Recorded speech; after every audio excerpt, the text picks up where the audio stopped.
হযরতে মালিক ইবনে দিনার যখন ওই খেয়ার মধ্যে গেলেন, যাওয়ার পর যখন খেয়ার মধ্যে উঠলেন, ওঠার পর মালিক ইবনে দিনারকে ওই খেয়ার মাঝি বলল, হ্যাঁ মালিক ইবনে দিনার, আমি মাঝির খেয়ার ভাড়াটা তুমি আমাকে দিয়ে দাও।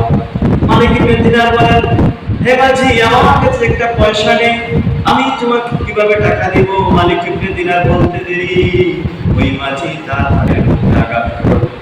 ওই মালিক ইবনে দিনার সাথে সাথে কান্না করলেন, চোখের পানি ফেলে দিলেন। মালিক ইবনে দিনার আল্লাহর দরবারে আস্তাগফিরুল্লাহ, আমি মালিক ইবনে দিনারকে আজকে টাকার জন্য আমার এক বান্দা মাঝি আমার উপর আঘাত করেছে, আল্লাহ আমি মালিক ইবনে দিনার সহ্য করতে পারি নাই। আল্লাহর সাথে সাথে বলে, মালিক ইবনে দিনার রে, তুই বুঝি কষ্ট পাইয়া চোখের পানি ফেলতেছিস? ও মালিক ইবনে দিনার, আর দেরি না, আমি আল্লাহ তোকে গায়বী ভাবে আমার সৃষ্টি মাছ দ্বারা তোকে আমি সাহায্য করব। সাথে সাথে যখন ওই খেয়ালটা নদীর মধ্যখানে ছিল, ওই নদীর মধ্যখানে খেয়ালের মধ্যে চতুর্দিকে মাছ মুখের মধ্যে একটা করে দিনার নিয়ে ওই নদীর মধ্যে নৌকার মধ্যে বেষ্টনী দিয়ে রাখলো।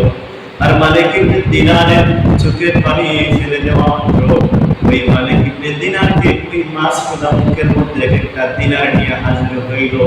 আর ওই নাওয়ের মাঝে তাকাইয়া দেখলো মালিক ইবনে দিনার একটা মাছের মুখ থেকে দিনার ওই মাঝিকে দিয়ে দিলেন, বললেন, তোমার পাওনা ছিল দিনারের জন্য, তুমি আমাকে আঘাত করেছো, কিন্তু আমি মালিক ইবনে দিনার তোমার টাকাটা দিয়ে দিলাম।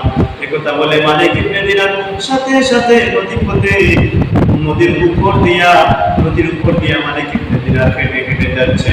আর লোকেরা তাকাইয়া দেখতেছে। ওই মাঝির সাথে সাথে চেষ্টা করলো যে মালিক ইবনে দিনারের পায়ে করে যদি আমি মাটি চাইতে পারি, তাহলে হয়তো ওই মালিক ইবনে দিনার আমাকে ক্ষমা করে দিবে।